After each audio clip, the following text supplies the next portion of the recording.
I am happy to welcome Ben Moore, famous astrophysicist, book author, musician, and member of the board of advisors of the Swiss Space Museum here for this interview. Hi, Ben.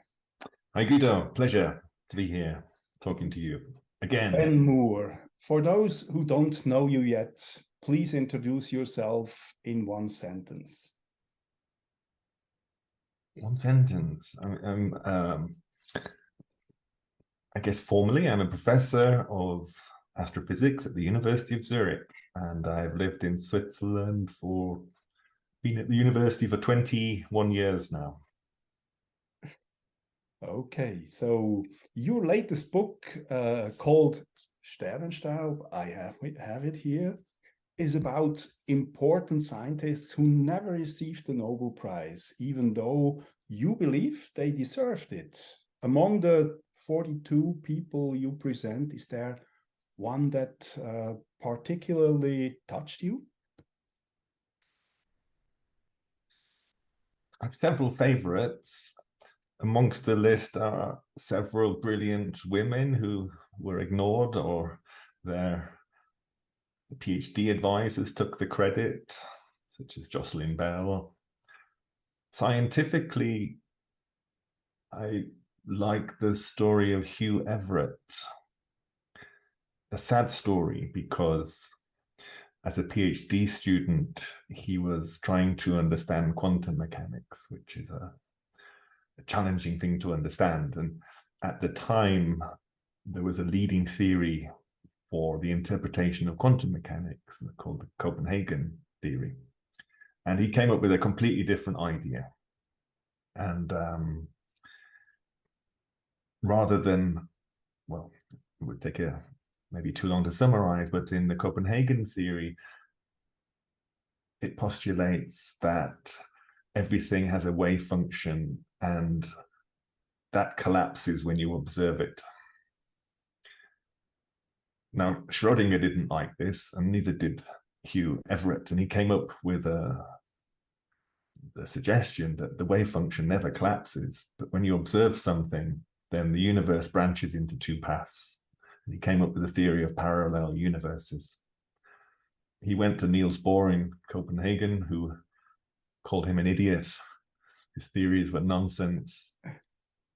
And then Hugh Everett, he quit science, did various jobs, basically drank himself to death.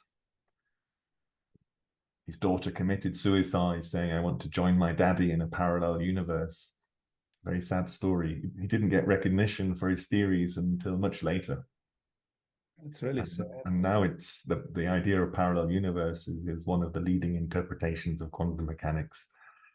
And of course, this is now featured in many terrible movies. You mentioned that many women in science have done great things, but have always had to fight for their position in the scientific community and have been passed over. Do women have a particularly hard time in astrophysics? They certainly had an extremely hard time in the past. You know, until the 60s, women were not even allowed to use telescopes. Crazy. I think they still have a hard time today.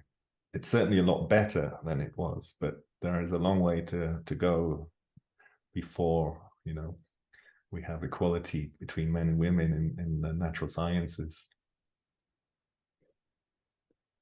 So I've had a look at your book, and you divide it in two sections. The first you call the first scientists, and the second you call scientists who determined our place in time and space. Why did you make this division?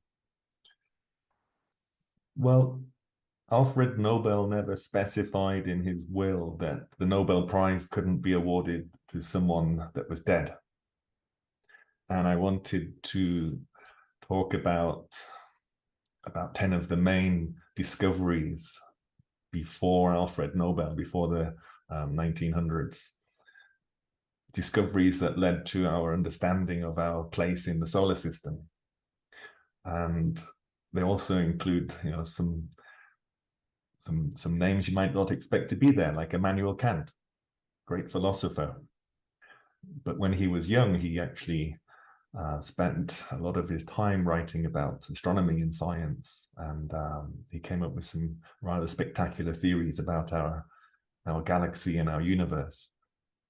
And of course, there are some other well-known names in there, like Isaac Newton. Of course, he would have had a Nobel Prize if he had been alive. That's right. That's absolutely right. Yeah. So, as mentioned, your book is about 42 personalities. Science fiction fans are familiar with the number of 42. Is your number of personalities a coincidence? Maybe not. When I was making notes with the idea of this book, I started to write a list of scientists who I could talk about and discoveries, and it came to 40, 41. So I thought, well, okay, it'd be easy to get 42 there. And it's probably one of my favorite books as well, The Hitchhiker's Guide to the Galaxy. I always noticed that the media prefer to print horoscopes instead of articles about astrophysics. Why should people read less about astrology and more about astrophysics?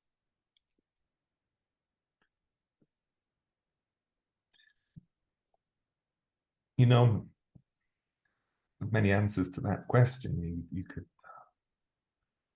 could also turn it around and why do people believe in a God that created the universe and accept that as an explanation rather than wanting to prove that or to find out more? People like easy answers to hard questions, and astrology is like religion. Religion gives you an easy answer to a hard question, be it right or wrong. Astrology gives you an easy answer to your life. So if that makes you happy, that's fine. But there is more to the workings of the world than the myth of astrology. So if you have a critical thinking mind, then you should read beyond that. And I think that's the most important thing, that we should use critical thinking when we make decisions in the world, and that's important. All aspects of our lives, from politics to paying our bills, we need to be able to think critically. You mentioned the decision. If someone is standing in front of your latest book in the bookstore and can't decide why they should buy it, what might convince them to do so? I think it's a beautiful cover. I mean, it would just look nice on your shelf. It's really quite stunning, the artwork on that.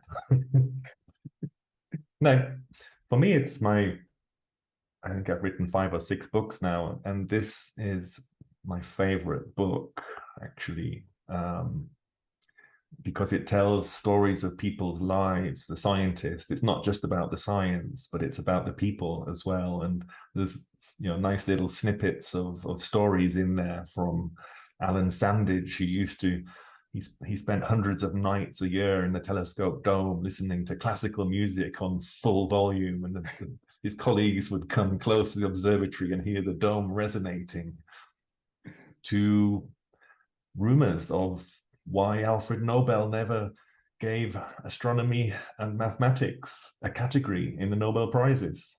A rumor that I tracked down to a conversation between Hans Bethe and the head of the Physics Nobel Prize Committee. An interesting rumor.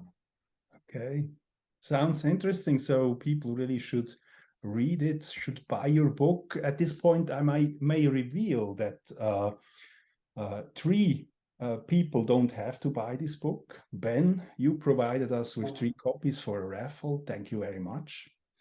Pleasure. Finally, will the public have the opportunity to see you live in the near future? Nothing planned in the near future. I'm very busy in the middle of semester teaching, And just last week, our proposal to ESA for a new space mission was accepted by ESA as the leading candidate of all the proposals. And now Congratulations on that. we have to start planning and building a space telescope, which will be launched by 2030. And the following weeks are going to be very busy. Fantastic. So I don't want to bother you any longer. So thank you very much for taking the time to speak with the Swiss Space Museum. And I hope we see each other soon. I hope so too, because a virtual drink is never as good as an in-person drink, Guido. Thank you very much. Goodbye. Pleasure. Bye, Guido.